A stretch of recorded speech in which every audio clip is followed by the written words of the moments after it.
कविता अपने माता पिता की बहुत लाडली थी। 3 बड़े भाइयों की बहन भी थी। कोई भी चीज़ मांगने पर उसी वक्त सामने हाजिर हो जाती। पूरे घर में रौब था उसका।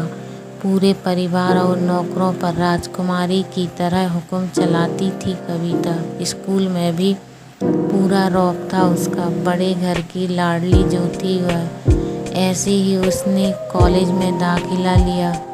उसकी ठाट बाट बड़ी गाड़ी में आना जाना, हर दिन नया फैशन देखकर हर कोई उससे दोस्ती करना चाहता था।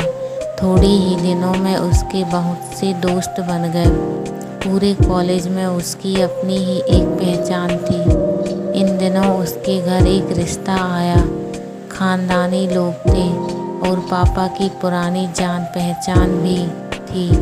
उनके साथ कविता के साथ कोई ज़बरदस्ती नहीं थी, पर कविता ने फिर भी हाँ कर दी, क्योंकि वह अपने परिवार से बहुत प्यार करती थी।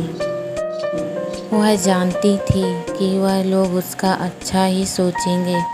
लड़के का नाम राज था। राज काफ़ी पढ़ा लिखा और समझदार लड़का था। ससुराल वाले भी बहुत अच्छे थे। ससुराल में कविता की जगह वैसी ही थी जैसे कि मायके में। कोई भी कार्य कविता की सलाह के बिना नहीं होता। सबकी लाडली बहू बन गई थी वह। फिर उसके घर एक बेटे का जन्म हुआ। राहुल कविता को जान से प्यारा था। पोता पाकर ससुराल वाले तो फूले नहीं समाते थे। कविता कभी कभी सोचती कि उसकी किस्मत कितनी अच्छी है। उसका हर अपना उसे कितना प्यार करता है। चाहे जीवन में कैसा भी समय आए, मेरे अपने हमेशा मेरे साथ हैं। मैं कभी अकेली नहीं हूँ। कितनी खुशकिस्मत हूँ मैं। पर शायद कविता की खुशियों को उसकी अपनी ही नज़र लग गई थी। एक दिन वह मायके जाने की जिद कर बैठी। राज को बहुत काम था, लेकिन वह फिर भी उसे ले गया। रास्ते में उनकी गाड़ी अन्य गाड़ी से टकरा गई। कविता, राज और राहुल बहुत बुरी तरह से जख्मी हो गए। काफ़ी दिनों के इलाज के बाद राज और राहुल तो ठीक हो गए, लेकिन कविता पूरी तरह ठीक ना हो सकी। सर पर चोट लगने के कारण वह अपनी आँखों की रोशनी खो बैठी। अब कविता की किस्मत जैसे उल्टे पांव चलने लगी। मायके वाले कुछ दिनों तक उसे मिलने आते रहे, फिर कभी कभार फ़ोन ही करके पूछ लेते कि अब कैसी हो। धीरे धीरे ये सिलसिला भी कम हो गया। ससुराल वालों की सहानुभूति भी कम होने लगी। घर में किसी को पास बैठने के लिए कहती तो जवाब मिलता, बहुत काम है, अब तुम भी हाथ नहीं बटा सकती। राज भी चिड़चिड़ा हो गया था। बस राहुल ही था उसके पास, जिसके साथ हंसते खेलते उसका वक्त गुजरता। एक दिन कविता के हाथ से कुछ सामान गिर गया, जिसकी वजह से राहुल को हल्की सी चोट लग गई। कविता के सास ससुर ने राहुल को उससे अलग कर दिया कि कहीं उसके ना देखने की वजह से बच्चे का कोई नुकसान ना हो जाए। कविता अंदर से टूट चुकी थी। एक दिन उसने सबके सामने मायके जाने की जिद इच्छा रखी, तो राज उसे तुरंत मायके छोड़ आया, जैसे कि वह भी यही चाहता था। लेकिन राहुल को उसके साथ नहीं भेजा गया।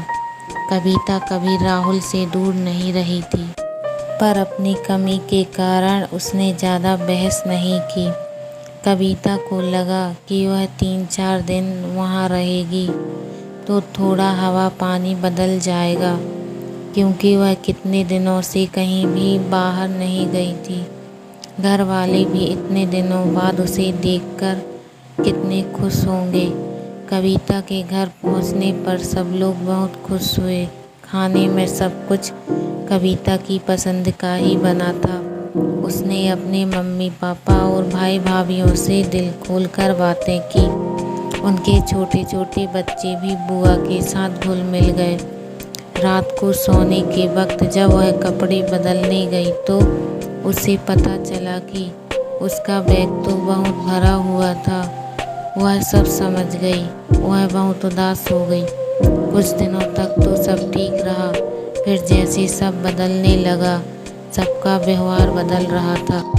वह लोग जैसे थक चुके थे उससे। सब लोग घुमा फिराकर पूछने लगे कि राज कब आ रहा है, उसे ले जाने। वह बहाना बना देती, जबकि वह जानती थी कि उस घर में अब उसके लिए कोई जगह नहीं है। कविता से चलते वक्त कुछ न कुछ नुकसान हो जाता। थोड़ी बहुत टोका टाकी उसे सुनाई देती, वह टाल देती। एक दिन उसके हाथ से लगकर एक कीमती फूलदान टूट गया। राज के साथ ससुराल आते वक्त वह बहुत खुश थी, क्योंकि वह अपने घर जा रही थी, अपने जिगर के टुकड़े राहुल के पास। परंतु यह खुशी भी कुछ पल की ही थी। सारा बंदोबस्त पहले ही किया हुआ था। कविता को सीधे ऊपर वाले कमरे में पहुंचा दिया गया। राहुल से दूर रहने की सख्त चेतावनी दी गई। एक कामवाली लता को उसकी जिम्मेदारी सौंपी गई, जो उसके खाने पहनने जैसी ज़रूरतों का ध्यान रखती। कविता ज़्यादातर चुप ही रहती। कभी कभी कामवाली लता से थोड़ा बतिया लेती। उसके जरिए राहुल का पता चल जाता। सबकी लाडली बेटी और बहू सबके लिए लाडली से बोझ बन चुकी थी।